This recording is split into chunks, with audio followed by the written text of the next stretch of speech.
Ei, deixa eu fazer uma coisa aqui. Eu não sei se o chanceler quer só responder pergunta ou tem alguma coisa para falar, além de responder pergunta. Se ele tiver alguma coisa para falar, ele pode falar e depois a gente responde pergunta.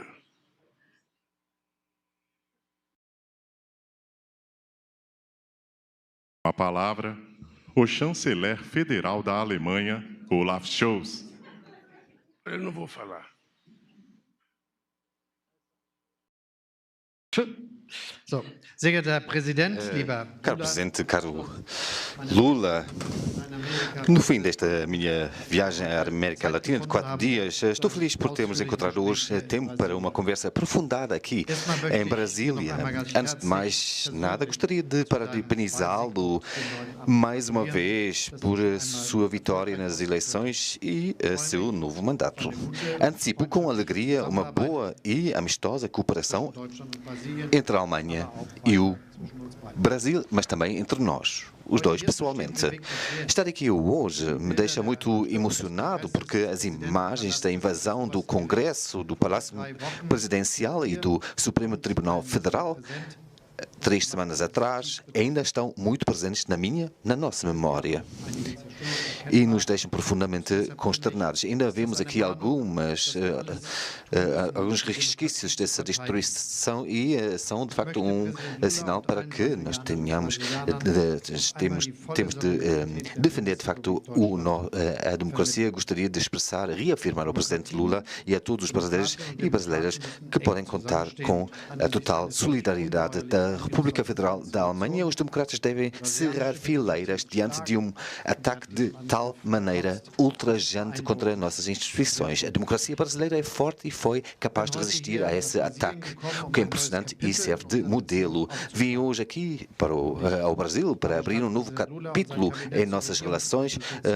Estou convidando o Presidente Lula e seu governo para consultas intergovernamentais na Alemanha e há muitas questões nas quais queremos colaborar de forma estreita. A luta contra a mudança climática, a proteção da floresta tropical na Amazónia, também a ampliação das energias renováveis, a produção de hidrogênio verde, uma transformação social justa das nossas economias e avanços no acordo UE-Mercosul. Já hoje, as nossas relações económicas são muito estreitas. Existem em seu país cerca de 1000 empresas germano-brasileiras. Esse já, por si, é um número impressionante, mas queremos aumentá-lo ainda mais no futuro. Ambos estamos comprometidos com esse objetivo. Ao Brasil cabe um papel fundamental na proteção do clima do nosso planeta. Sem a proteção das florestas tropicais no Brasil e na América Latina, não vamos conseguir alcançar as metas do Acordo de Paris e garantir as bases da nossa existência. Portanto, é, de facto, uma muito boa notícia para o nosso planeta que o Presidente Lula esteja empenhado em combater a mudança climática, em proteger a Amazónia e em acabar com o desmatamento da floresta tropical.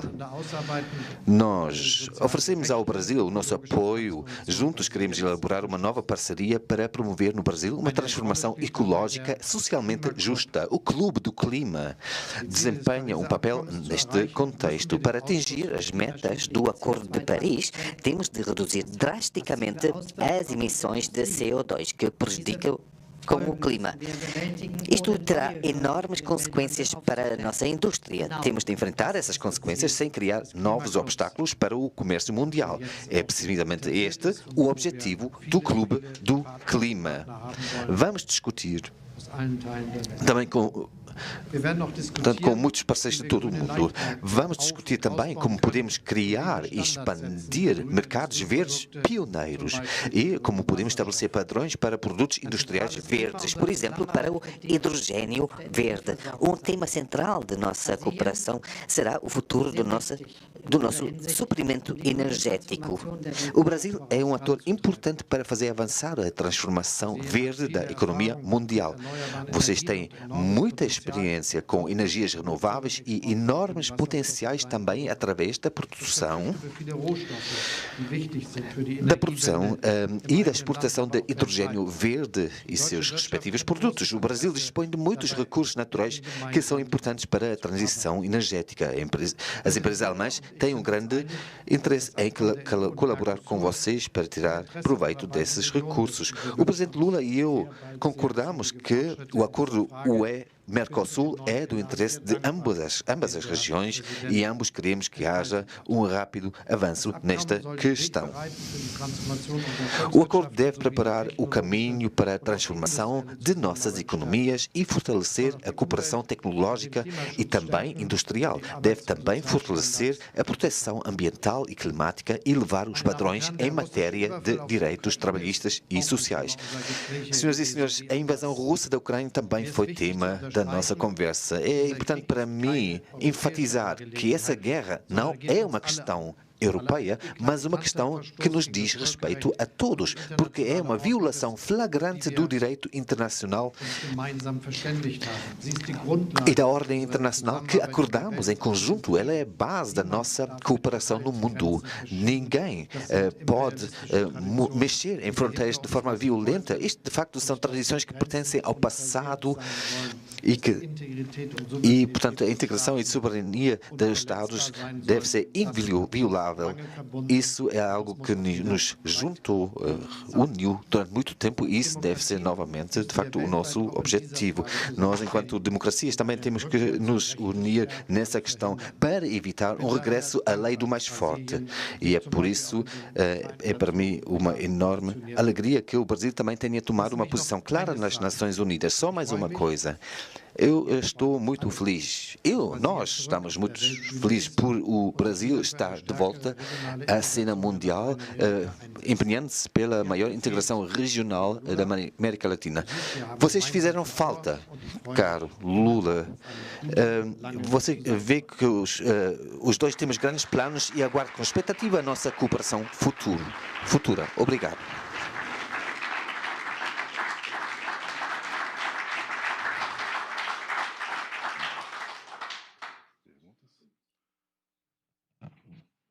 Para as perguntas dos jornalistas, começamos por Ian Dorner, da Funk Mediengruppe.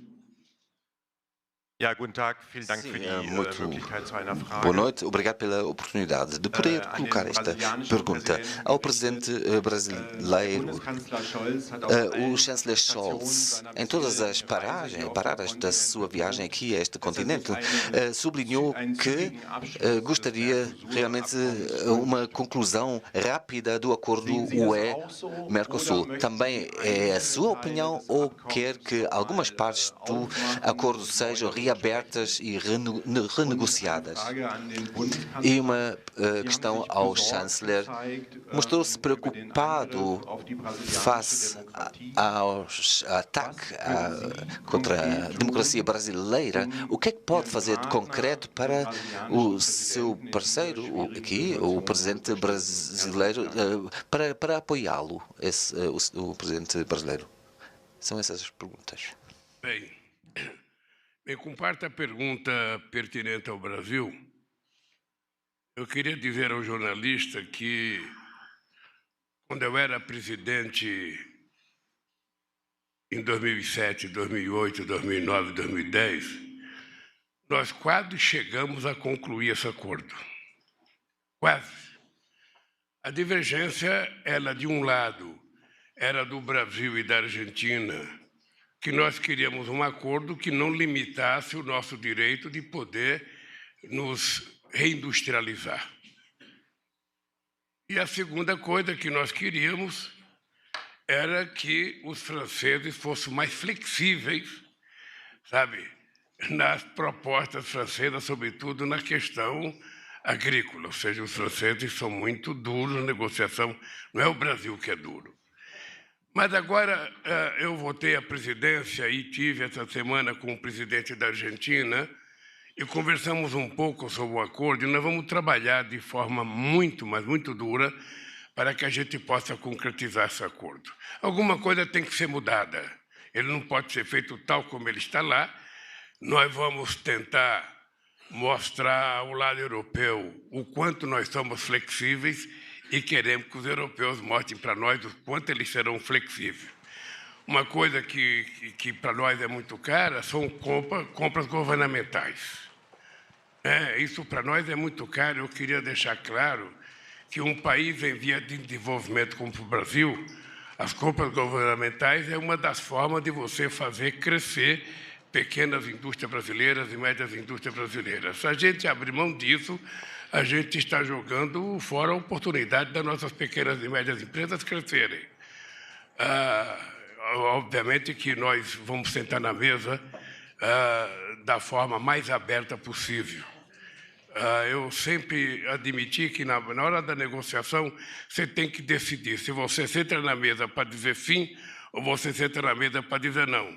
O meio termo é você negociar algo que melhore para aqueles que se sentem prejudicados. Mas eu quero dizer ao chanceler Olaf Scholz que nós vamos fechar esse acordo, se tudo der certo, quem sabe até o meio desse ano, até o fim desse semestre, é nossa ideia de tentar encaminhar para que a gente tenha um acordo e comece a discutir outros assuntos, porque temos muitas coisas pela frente e não apenas esse acordo União Europeia. Aliás, nós queríamos que a Alemanha contribuísse para que a Organização Mundial do Comércio voltasse a funcionar, porque é muito engraçado, chanceler, em 2009 a gente estava quase fechando um acordo na OMC, quando de repente teve as eleições nos Estados Unidos, o presidente Bush, por conta das eleições, sabe, que ele estava disputando os republicanos com os democratas, ele então resolveu parar as negociações até terminar as eleições americanas. E o negociador da Índia também era candidato a governador no seu estado de origem na Índia, ele também pediu para suspender as negociações até terminar as eleições. O dado concreto é que nunca mais o Obama falou em OMC. Nunca mais a Índia voltou à negociação. Então, era um fórum em que a gente podia discutir de forma muito mais aberta com o mundo inteiro a questão comercial. Eu lembro que quando eu reconheci a China como economia de mercado aqui no Brasil, era porque eu queria que a China participasse dentro dos órgãos que a gente participava. Não era ficar, sabe, trabalhando por fora. A gente negociando no OMC e a China sentar no OMC correndo por fora. Nós queríamos trazê-la para dentro do OMC. Então, nós queremos voltar a negociar o OMC. E queria dizer mais uma coisa que o presidente falou da representatividade. O Brasil, eu falei com o chanceler alemão da necessidade, nós fazemos parte de um grupo multilateral chamado G4, Brasil, Alemanha, Índia e Japão, que nós já há muito tempo estamos brigando para que a gente faça parte do Conselho de Segurança da ONU. E estamos brigando para que outros países, inclusive africanos, asiáticos, na América Latina, possam participar também. Mas o que a gente quer, na verdade, é dizer alto e bom som que as Nações Unidas hoje não é mais a geopolítica que era em 1945, quando ela foi criada. Portanto, ela não representa mais a realidade geopolítica.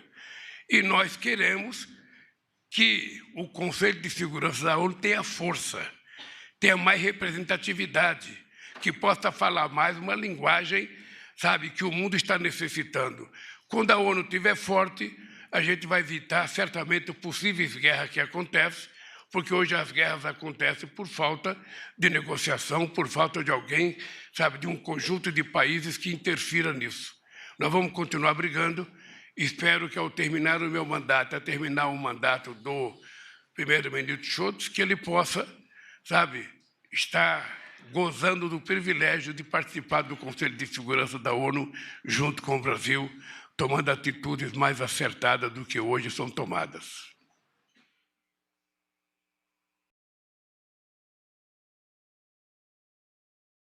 Vielleicht noch einmal zur ersten Frage. Talvez mais em relação à primeira pergunta. Nota-se realmente a energia do presidente. Eu já o senti quando estive na Argentina, por isso realmente é impressionante esse anúncio de se chegar a conclusão de um acordo tão ambicioso em tão pouco tempo. Já o referi. O ataque aqui não foi só um ataque contra prédios, mas também contra democratas. e aqueles que representam a democracia. Eu penso que esse ataque é de tal maneira condenada pela população do Brasil como em todo o mundo e, de facto, nessa luta podem contar com a solidariedade da Alemanha.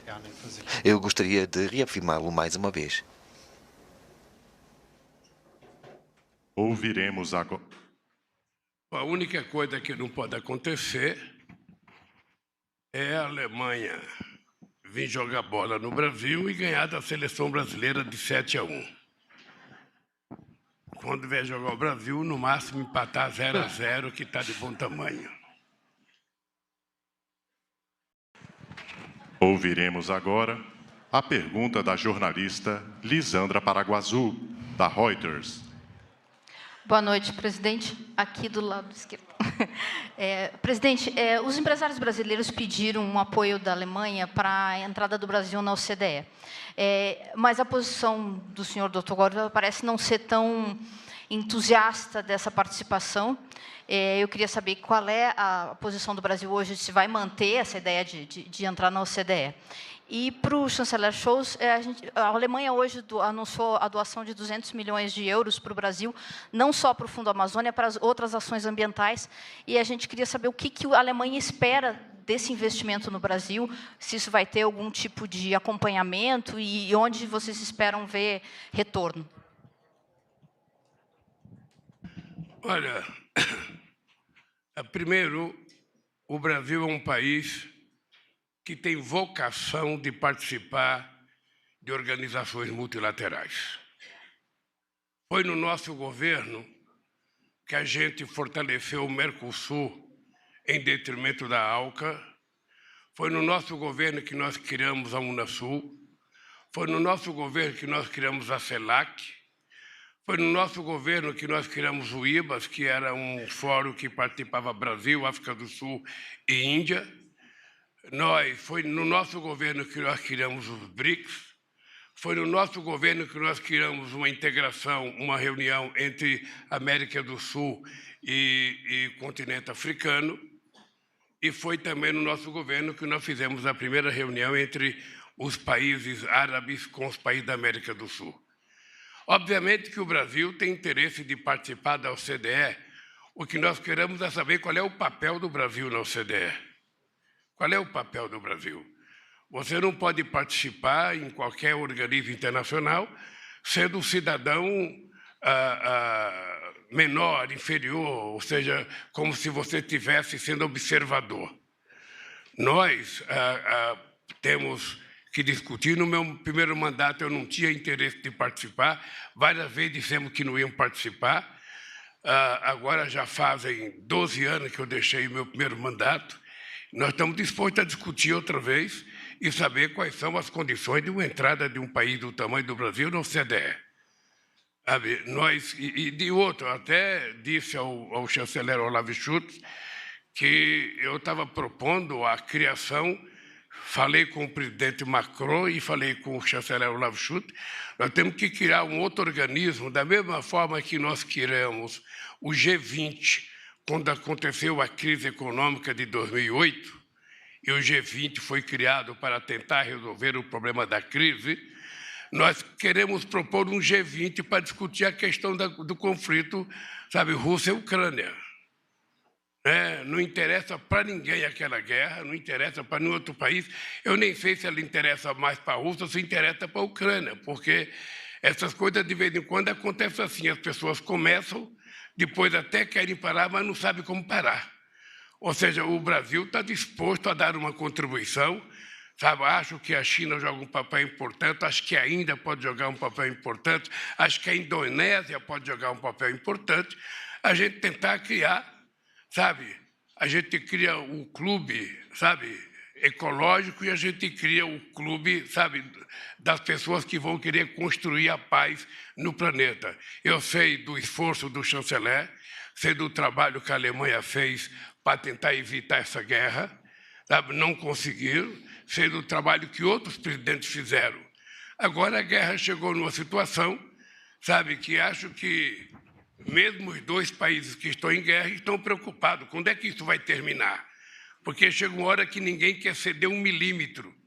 E chega uma hora que os interlocutores que estão participando também já não tem mais nada novo para que não é possível, no século XXI, a gente está vendo uma guerra que a gente não sabe nem por que essa guerra existiu. Ou seja, uns dizem que é por causa da OTAN, outros dizem que é por causa da entrada na União Europeia, outros dizem que é por causa do terreno da Ucrânia que a Rússia quer ocupar. Então, é preciso ter alguém na mesa de negociação, e aí eu acho que os nossos amigos chineses têm um papel muito importante, muito importante. Eu, se for a março na China, como está previsto uma viagem, esse é um dos assuntos que eu quero conversar com o presidente Xi Jinping, sabe? Que está na hora da China colocar a mão na massa e tentar ajudar a encontrar a paz entre Rússia e Ucrânia. Tá? Só para dizer que eu gosto muito de instituição multilateral, gosto de participar, gosto de criar, e vamos discutir com a OCDE para ver o quanto é bom e o quanto o Brasil pode tirar proveito de passar da OCDE e quanto que o Brasil pode dedicar de esforço para fortalecer a OCDE.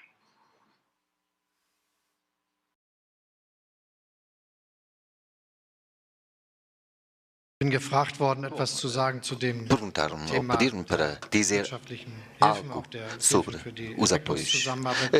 Também no âmbito da ajuda ao desenvolvimento, por exemplo, para fazer avançar a proteção climática.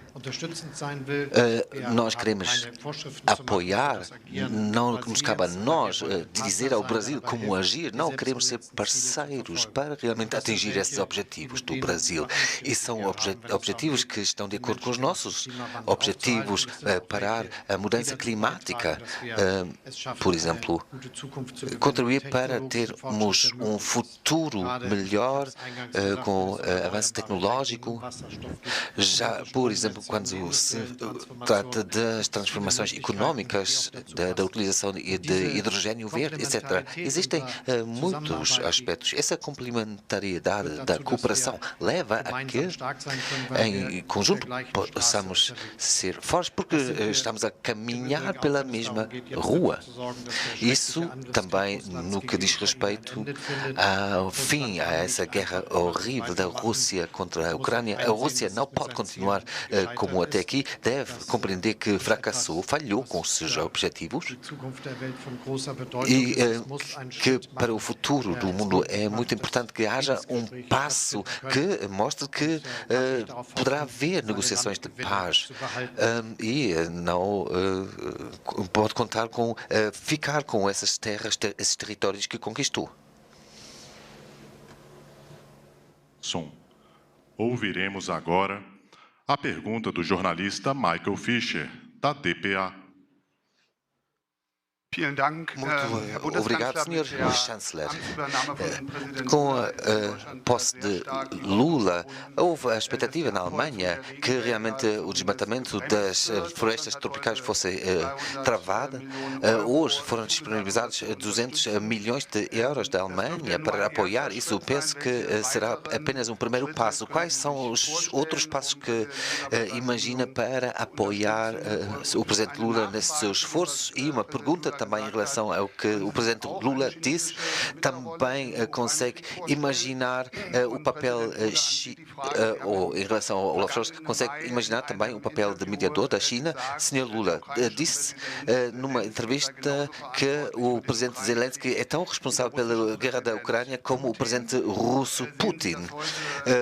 Vê as coisas da mesma maneira e em relação a isso, o Brasil dispõe de tanques Gepard, da produção alemã, e de muitas munições, e estaria disponível a vender essas munições à Alemanha para que a Alemanha possa passar isso para a Ucrânia.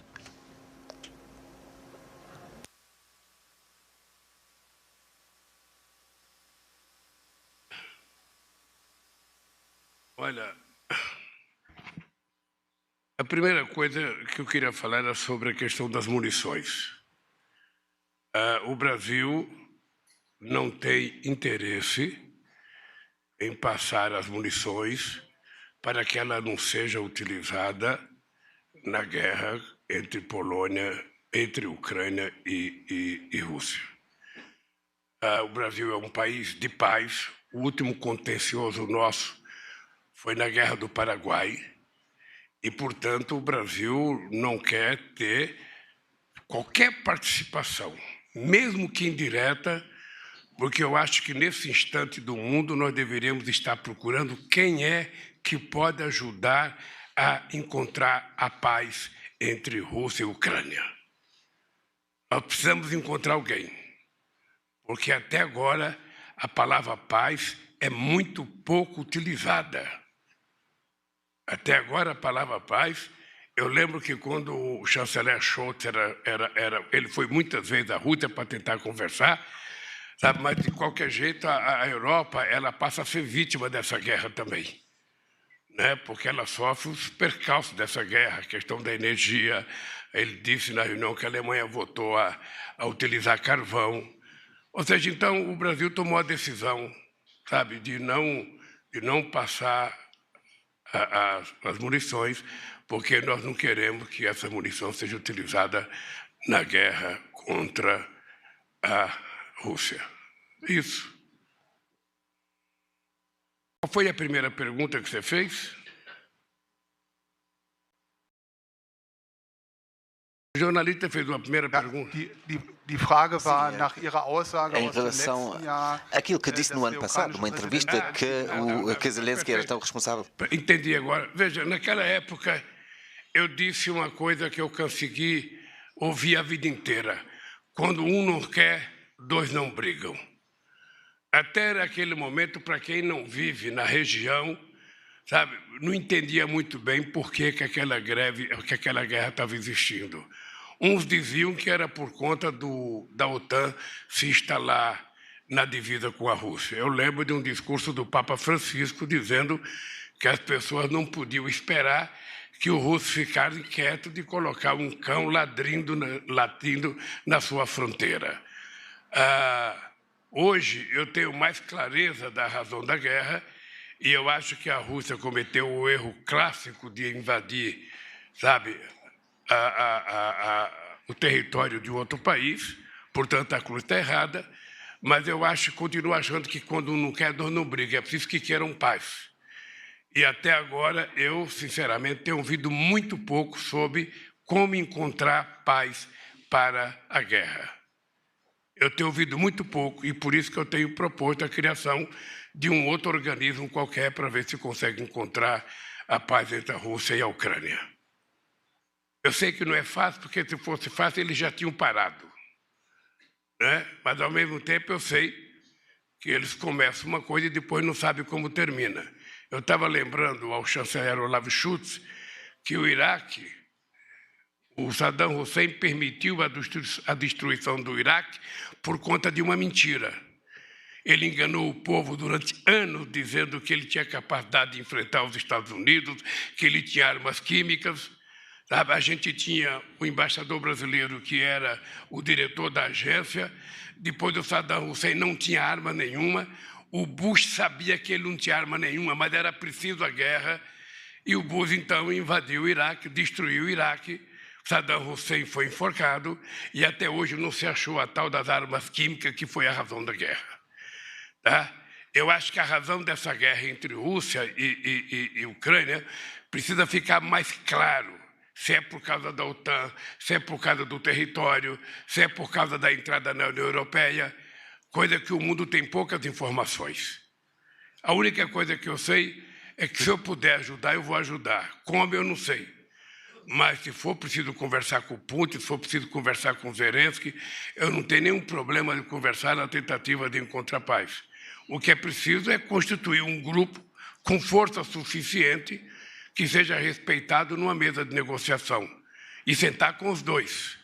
Porque, sabe, eu não sei quando é que essa guerra vai parar se continuar nessa inanição que nós estamos vivendo. É isso.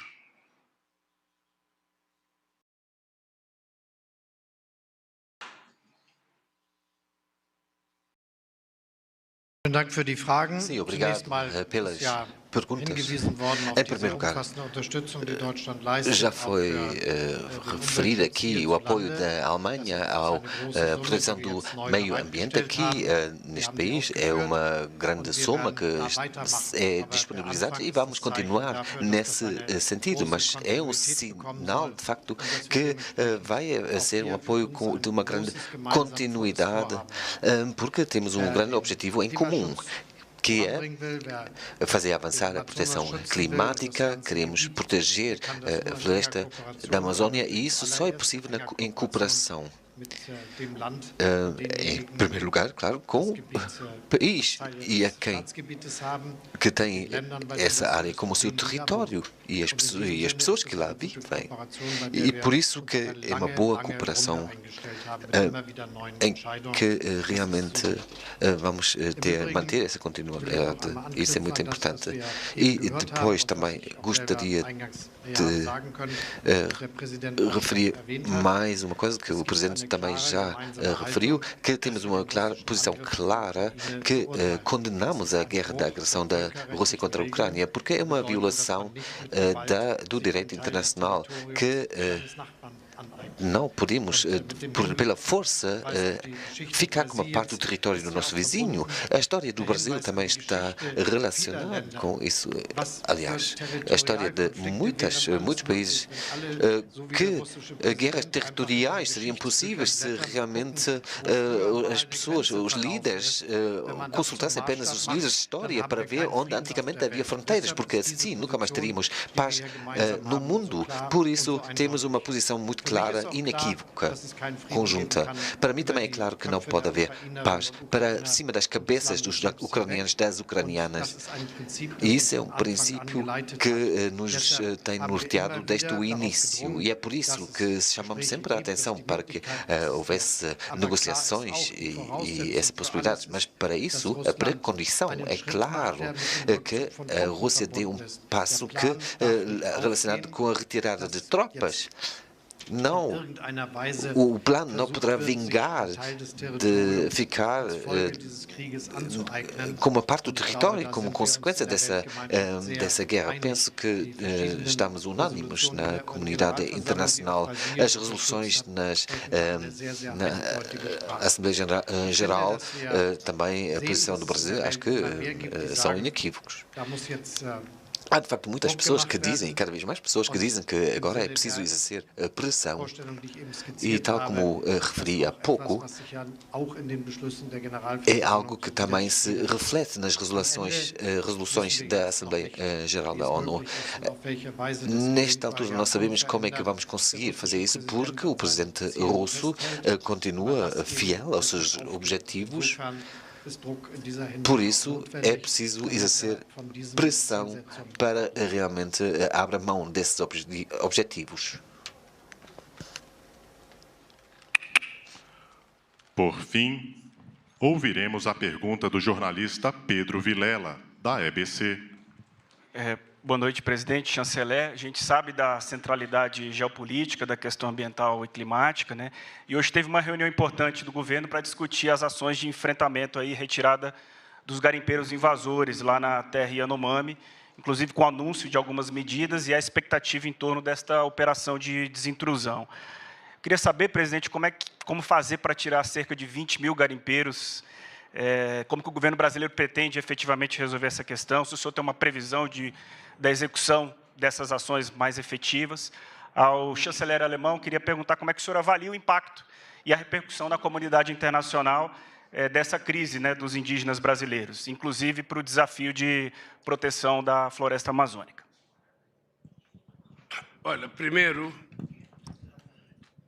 o Estado brasileiro, quando ele quer tomar decisão, ele toma e acontece. Já tiramos gente, já houve um tempo que tiramos garimpeiros de determinados locais que eles não podiam invadir.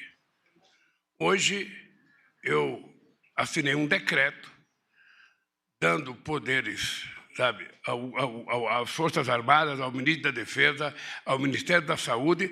Nós vamos tomar todas as atitudes para acabar com o garimpo ilegal, tirar os garimpeiros de lá e vamos cuidar do povo Yanomami que precisa ser tratado com respeito. Ou seja, não é possível que alguém veja aquelas imagens que se viu e que eu tive a oportunidade de ver sábado passado e ficar quieto. Não é possível. Na verdade, nós tivemos um governo que poderia ser tratado como um governo genocida, porque ele é um dos culpados por aquilo acontecer. Ele que fazia a propaganda que as pessoas tinham que invadir garimpo, que podia jogar mercúrio. Está cheio de discurso dele dizendo isso. Então, nós resolvemos tomar uma decisão, parar com a brincadeira, não terá mais garimpo. Aqui vai demorar um dia ou dois, eu não sei. Pode demorar um pouco, mas que nós vamos tirá-los, vamos. Não vai ter mais sobrevoo, nós vamos proibir as barcaças a transitar com combustível, sabe? E vamos tirá-los de lá, porque os Yanomamis, sabe, conquistaram aquela terra, era deles antes da gente existir como brancos, antes de o português entrar aqui. Eles conseguiram a demarcação e nós precisamos dar a eles qualidade e condições de vida, porque do jeito que eles estão vivendo é uma coisa mais do que desumana. Então, pode escrever aí, meu caro, que o governo brasileiro vai tirar e acabar com o garimpo em qualquer terra indígena a partir de agora. E mais ainda, não haverá por parte da agência de Minas, sabe, ligada ao Ministério de Minas e Energia, que vá conceder autorização para alguém fazer pesquisa em qualquer área indígena. Ou seja, o Brasil vai voltar a ser um país sério, um país respeitado e, ao mesmo tempo, um país que respeita, sabe, a Constituição, respeita as leis, mas, sobretudo, respeita os seres humanos.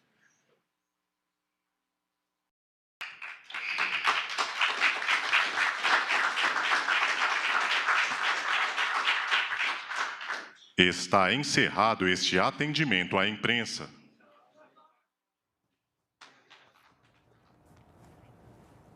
Tá, e nós acompanhamos direto do Palácio do Planalto o encontro do presidente Lula com o chanceler alemão Olaf Scholz.